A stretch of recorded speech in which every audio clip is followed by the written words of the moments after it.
It's our community, and we're so pleased to have you with us. We have a most interesting guest and an old friend. His name is Bernard Sullivan, and he is a PhD in clinical psychology from the University of Kansas. He's been in private practice for, we'll tell, 35 years. 30, yeah. And he had at one time, and maybe you have been there, a self-improvement store where he sold, called The Creative Mind.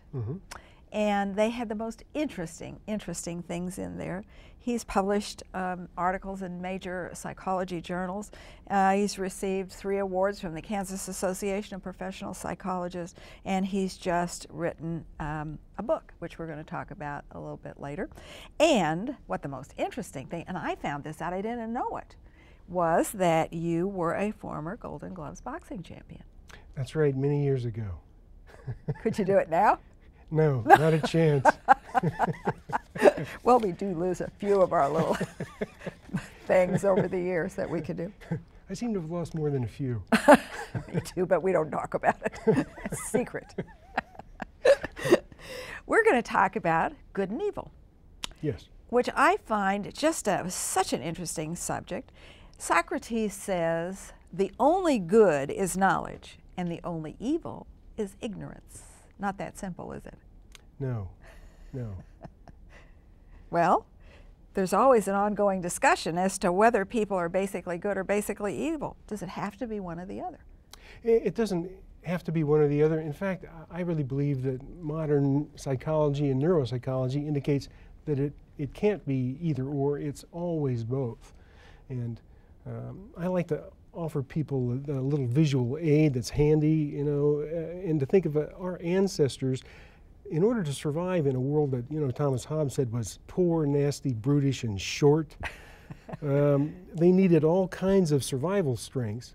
And some of those that people like to think about are love, compassion, kindness, and generosity, and the kinder emotions. But in order to really survive, you also needed desire to get to the top of the pecking order, a certain rebelliousness, anger, lust, greed or self-interest, and other aggressive emotions. Do people have these emotions within them, or are they learned? I believe they're all, and most psychologists and anthropologists believe that they're biological, that they're instinctive, innate. In all of us? In all of us. Let's talk about Sergeant Bales, because to me he's an interesting case. He's the one that in Afghanistan shot 16 people, he didn't know them, he just shot them. He was described by the people who knew him, gregarious, caring, self-confident. That was before he shot these people. Is he a good man or an evil man? What is he? What is this person? What happens? Well, he's a fascinating subject. I find and admittedly, it's important for me to say that since I haven't evaluated him, I really can't do anything but speculate about those kinds of actions. But if you look at your emotional brain as about half the size of my fist, and with each knuckle representing a different kind of feeling, Sergeant Bales seems to show some evidence of having some pretty strong aggressive self-interests. Well, he's a soldier. Well, yes, he's a soldier. And I suspect the reason he's a soldier is more because he has the aggressive self-interests and low anxiety levels. And some of his behavior indicates that he has a little bit of deficit in generating compassion and kindness and fairness and honesty. Because if you look at read the articles about him, even in the New York Times, so to speak, it shows that, you know, he had something like a drunken driving arrest, and a hit-and-run accident was mentioned in the articles. And the most troubling is that he, at his 3rd year of college, he dropped out and joined an investment firm with his brother, and then sold somebody's stock so quickly just to get commissions that he was sued in the SEC, fined him $1.2 million. So that's a pretty serious offense. Often the real person is behind a curtain. Yes. And I think he projected a pretty good curtain because his casual relationships, or maybe even some of his friendships, indicated that he was he seemed to be a caring guy. But that's oftentimes the case, is that people don't stamp, you know, I'm a watch out. watch out for me because I'm really a manipulator on their forehead. Or I may be dangerous. Or I may be dangerous, yes. Yeah. But see, to me, and so I guess the point that I'm trying to make is it is very difficult to pigeonhole a person as either good or evil or unable to switch. Yes, it is. It is. Because we all switch back and forth. We do. If you look at the good side versus the kind of aggressive side, many people switch back and forth. Mm-hmm. The difference between us and people who, for example, sociopathic people, is that they don't seem to generate much compassion and kindness and empathy and remorse and guilt or anxiety about getting caught. Don't or can't? They don't. Well, modern neuropsychology seems to indicate that they can't, that those centers in your emotional brain really are not functioning. And so that's why there doesn't seem to be any medication or any therapy that will really change sociopathic people. Yeah, but see, the interesting question comes to mind then. If they can't, are they excused from doing some of the things that they do that society finds absolutely unacceptable?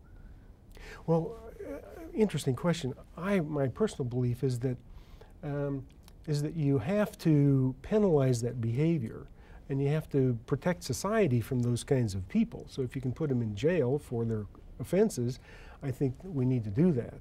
Should we call them evil? I don't, or should we excuse some of their behavior because they really don't have a choice? In some ways they have your thinking brain now sits on top of that emotional brain, and it can always decide, should I act or should I not act? Should I kill these people or should I not kill these people? And so therefore I think they do in some sense have free will. Not like you and I, they don't have a lot of feeling that says I should be compassionate to this person and I should balance my desires to hurt them or manipulate them with some kind of compassion and empathy. Well, I read this man that killed all these children at the camp in one of the Scandinavian countries. I forgot which one it is. Mm-hmm. I read something and he said up until the last minute he argued with himself. I shouldn't do this. No, I'm going to do it. I shouldn't do that. That little angel and the little devil on your shoulder, they were definitely, so he did have the capacity to make an appropriate decision, which he did not do. Yes, I agree. Yeah, so I thought that was kind of interesting. That's fascinating. Do you think that we ever have to confront or contemplate the evil within ourselves? And I use evil as a really broad, general term. I mean, you know, most of us are not psychopathic killers, but we do things that we can't always be proud of. Yeah. So we have to, sort of. So we have to put a little tag on that because we put tags on everything else. So we're going to put a tag on that. Do we take the time generally as human beings to contemplate that which we are not so proud of that we do? Actually, you know, I think most people try and repress those impulses. So they fully deny or avoid thinking about them. And I think that's dangerous. Because the most effective control or ability to contain those aggressive impulses is that thinking brain that sits on top of those emotions. And if you're aware, yeah, I'm not all sugar and spice and everything nice. I need to be careful when those aggressive, self-interested, selfish, greedy, lustful feelings surface. Maybe and take your hand off of the brass candlestick. Yes. Let it set it down and don't be calm. It'll pass. Right. You may be feeling like it's fine to whack that person, but it's really just an impulse. It's just a feeling. It's not a fact. I know. Well, and that kind of is a segue. Do normal people contemplate homicide, murder? Do you ever? I mean, is that just so horrible that a good person wouldn't ever do that? Actually, surprisingly, no. David Buss is a well-known social psychologist and has written a study in which he asked his students whether or not they had ever imagined themselves killing somebody else or doing really serious bodily harm. You betcha.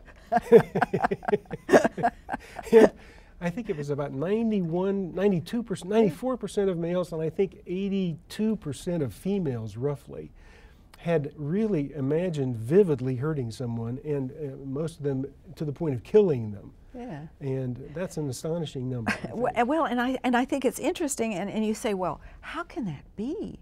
And Abraham Lincoln, you know, talked about the better angels of our nature. Mm-hmm. And sometimes that metaphor might be applicable here, because they do whatever you want to call it. It does take over, and you say, you know, I'm going to sit down. So, yes. You know, this is not what I really want to. Yes. All right. And sometimes, you know, the reason is I don't want to go to jail. Fear. Yes. Yes. So whatever it is, it makes one just stop for a minute. And for most people, I think that's long enough for them to make that intelligent decision. But the point is they have to stop. Yes. They have to just yes. let me cool down. Well, you know, and road rage is an interesting issue because it's so prevalent today. And anger, those people don't stop. Anger often leads to very heinous effects. I think the reason I like to use this big knuckle to represent our desire to get to the top of the pecking order is that Freud, I believe, was wrong, and that sex is not our strongest desire. This desire to be at the top of the pecking order is by far the strongest human emotion. It's ever present, and in most of our behaviors, it's even unconscious. There's a study showing that people adjust the timbre of their voice in every conversation. Since you have higher status than me, I'm probably giving up my timbre and adjusting to yours timbre, and that unconscious change in our conversation, in the lowest 500 frequency hertz that that's in our voices, is automatically in every conversation an opportunity, a signal that we are all unconsciously evaluating status and social hierarchy and who's at the top of the pecking order. Don't we call that power? Yes, power, status. You know, who's going to be the top dog? Well, power is very addictive. It is. Yes. Yes, it is. Addictive. And people who are powerful have to know how to manage it. Because if you can't manage it, it isn't a force for good necessarily. That's why I think that being conscious and aware, as we were talking about earlier, of those feelings of, and that they're only feelings, they're not entitled. People have a lot of road rage. You often feel entitled to be dominant. It's like, get out of my lane. What are you doing in my lane? Get over. That's you know?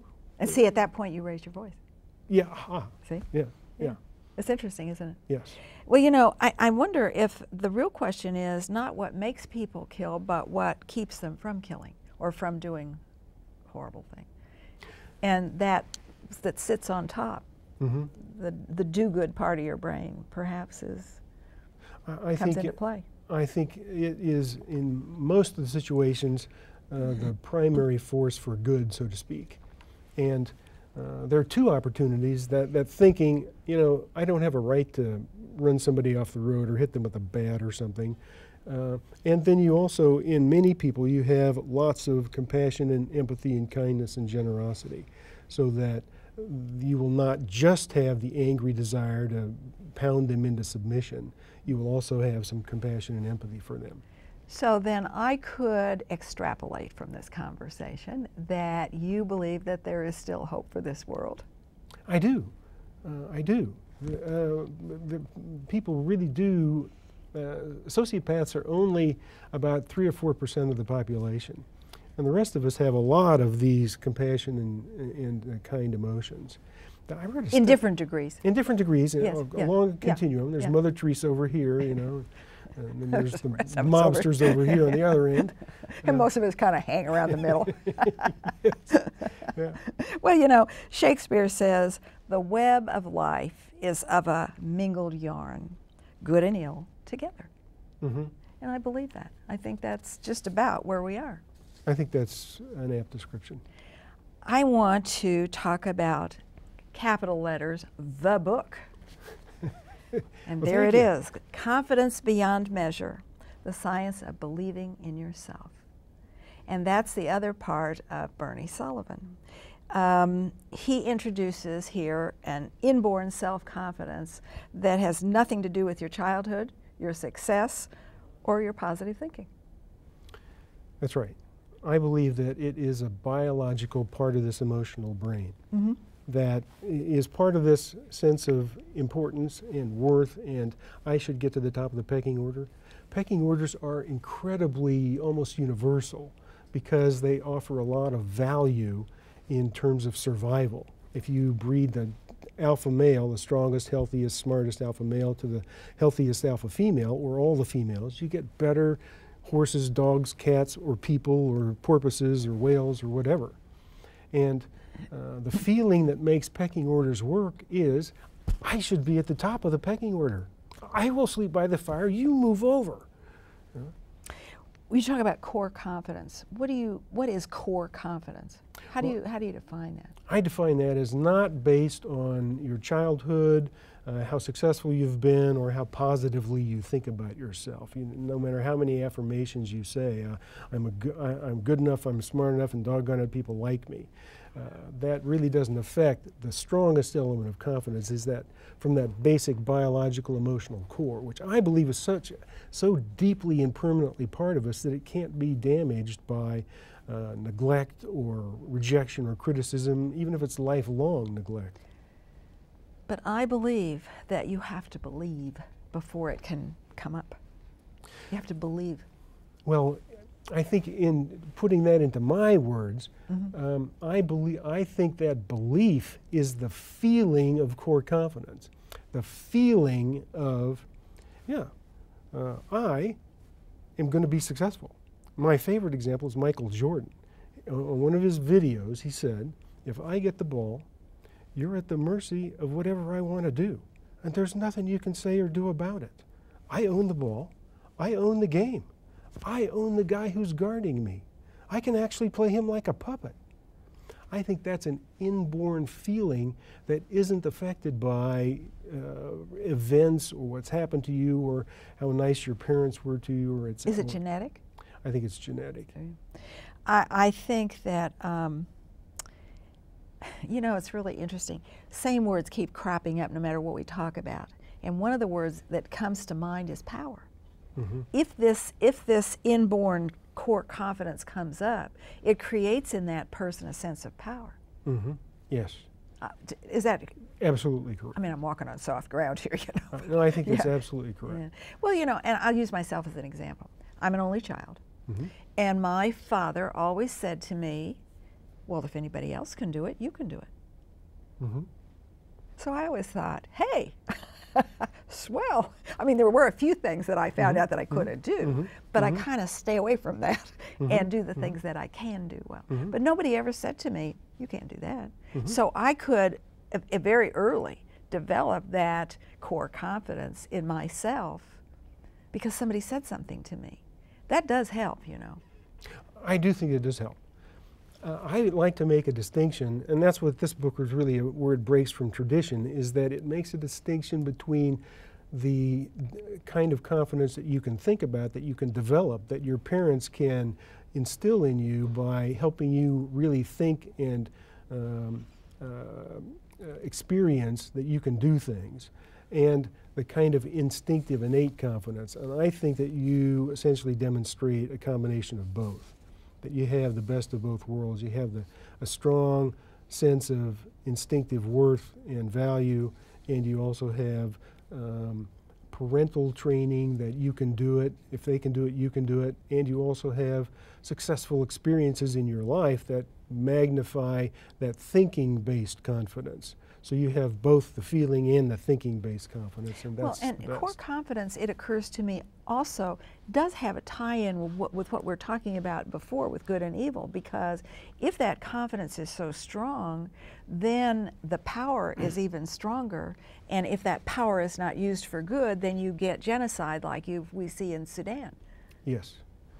Yes, that's why it's so valuable that most of us have those kind, compassionate, generous, caring emotions to balance the sense of worth and importance. And some people, when I work with people, they say, you know, if pride goeth before the fall, you're not supposed to feel good about yourself. And what I try and help them understand is that you're always going to have your innate compassion and cooperation and kindness to balance any sense of, I should be at the top of the pecking order. And you always have your thinking brain to say, well, that's a feeling. It helped my ancestors survive, and it helps me feel like I can do important things, or I can get up and give a speech, or I can make this sale, or I can fix this car, or I can figure out a way of doing this. But it doesn't mean that you're better than other people. No, but what you do is try to relax that unnecessary control. Yes, yes. Can you talk people into doing that? No, you can't, because this feeling brain is only as smart as your dog and only understands maybe 1 or 2 word sentences. So it doesn't understand most therapeutic techniques where you're saying, well, you know, you're a good person, you can do these things, forget about your flaws and your weaknesses, those are very small compared to all your accomplishments and your talents. This feeling brain doesn't understand that. You can affect thinking confidence, but if you ask me, I think thinking confidence is only about 20%, and this instinctive feeling confidence is at least 80%. But don't you think in some people this surge needs to be brought up, and in others it needs to be brought down? I think that, yes. The people, however, who it needs to be brought down in are the people who lack these kinds of emotions because they don't generate enough compassion for other people to moderate their own sense of importance. And that's the balance that was there with Sergeant Bales and other people's, and it's the balance between those two. And most people that I see have way far enough of the kinder, compassionate emotions. They could uncover and stop suppressing this core belief in themselves completely. You could let all of that up and they would still have all of these other emotions functioning, because these systems inside your emotional brain function independently. But isn't it a matter of meshing them? Yes. Yeah. Yes. Well, and I think that the people in whom you have to bring up that core confidence, the whole goal is to make them feel comfortable and poised and of worth. Yes. Because many people don't feel worthy. It's kind of far down, this stuff. It is kind of far down. Yeah. And one of the things that I haven't mentioned yet is that I think that you have an instinctive control mechanism that gets alarmed if you start feeling too confident and starts to inject negative feelings or depression or guilt or self-criticism or self-doubt as a way of keeping those feelings under control. Because, for example, if our ancestors felt like, well, I can jump that 30-foot crevasse, well, he would have become extinct. Or if he said, I can kill that woolly mammoth with my bare hands. You know, whoa, wait a minute. that kind of confidence. That's a little dangerous. I would back off of that. Yes. And before we had big thinking brains, you had to have some kind of an instinctive control system that would generate enough negative feelings to contain and control that enormous confidence. Well, let's talk about enormous confidence. Mm-hmm. Sometimes enormous confidence gets too enormous and it affects one's judgment. Yes. And so I think that people who are successful do have a great deal of confidence in themselves. They have to, because they're risk takers and they want to stand out front. But they have to be careful that they don't get overwhelmed by this confidence, because then they think they're Superman, and they're not. Yes, I think that's an important example, and people are really uncomfortable about that. Most people are able to, in the vast majority of situations, if they're willing to recognize this sense of confidence as a feeling rather than as a fact, they're going to have enough sense that, no, I can't jump a 30-foot crevasse. And now, if I bet all my money on launching this new business venture and it fails, I could be in big trouble. Maybe I better hold back a little bit just in case. Don't bet the farm on this. So there is a risk in having enormous confidence, but for a thinking person, I think you'd be safe, Mary. Thanks, because I always have a roof and car fund. Yes, yes. Very important. Very important. important. Yeah, I do. Yeah. In fact, my son said to me not too long ago, "Mother, have you got any money squirreled away?" I said, "You betcha." I can just hear my mother say, 1929, we didn't have any money, you better. See, and I do. I'm always kind of careful. I don't mind taking a risk, but I also like to hedge my bets. And that's hard to do. That's hard to do. I think that's the healthy balance, where your thinking brain really knows about what's important and watches carefully. Well, and I guess the whole idea, and you've seen people like what we're talking about for 35 years that don't have that healthy balance, and hopefully you can turn them out where they feel smarter, they feel stronger, they feel more certain of that they'll succeed. Success is extremely important. Just like power is important, success is important as well. It is important. And the visualizations that I use are designed to talk to this feeling brain in pictures and emotions. And it can understand those. And so it starts to relax this suppressive system and allow more of that feeling confidence to surface automatically and effortlessly. And my guess is that when you're successful at doing that, person's countenance changes. That's right. That's right. They fill up, and you can see the body language radiating off of them of just, I feel great about myself. And don't you feel good then about what you've done? It's a great feeling. It is. It's a great feeling. It is. You don't even have to reach for the brass candlestick. Yes. No, it is, because, you know, that's what you're about, is helping people to see themselves in a bright light. You know the old Scottish poem, "What's our power the gift to gie us to see ourselves as others see us? It would fry many a blunder free us and foolish notion," Robert Burns. But it's true. It's a remarkable memory. Thank you. Well, it's still working sometimes. But the truth is that we do need to see ourselves often in a different light. Yes. And this core confidence helps us to do that, I would think. I mean, it does seem to clarify your thinking. It clears your mind, kind of concentrates your attention, and ignites your energy and creativity. So it helps you really focus and, I think, see things absolutely much more clearly. But the important thing, in my opinion, is it comes from within yourself. Yes. It's not something that you can paint on me or tattoo on me or give a class to me. It's something that I learn that comes from within myself. So that's why I think this book on Confidence Beyond Measure is a wonderful tool, not only for just some, for everybody. Even if we are confident, it's always good to rethink and kind of retrain those synapses to go across to fire in the right direction. And I think that's really important. And it says, this is a quote from you, "Core confidence clears your mind, concentrates your attention, and ignites your energy and your creativity. And because it always believes you will triumph," that's a key word. It always believes, and that means I believe and you believe that we can triumph. It spurs you to persevere through hardships and failures. That's another, you gotta hang in there. And if you can't hang in there, we need to bring up a little more here. So I think you will discover, that's what you said, you will discover the real you and face your challenges and your dreams, fully believing in your own worth, your own strength, and your own talent. Thank you. Dr. Sullivan, how could it be better than that? It couldn't. And we're all constantly in training. Yes. We are. Mm-hmm. And I think that's important to understand as well.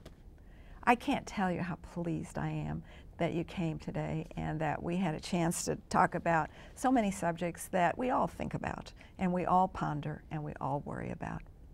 So it is our community, and Dr. Bernard Sullivan is our neighbor, and he has written this wonderful book, and he does have some good things to say. So thanks for being with us, and thank you, Dr. Sullivan. Thank you, Mary. It's a pleasure. Delighted. See you soon.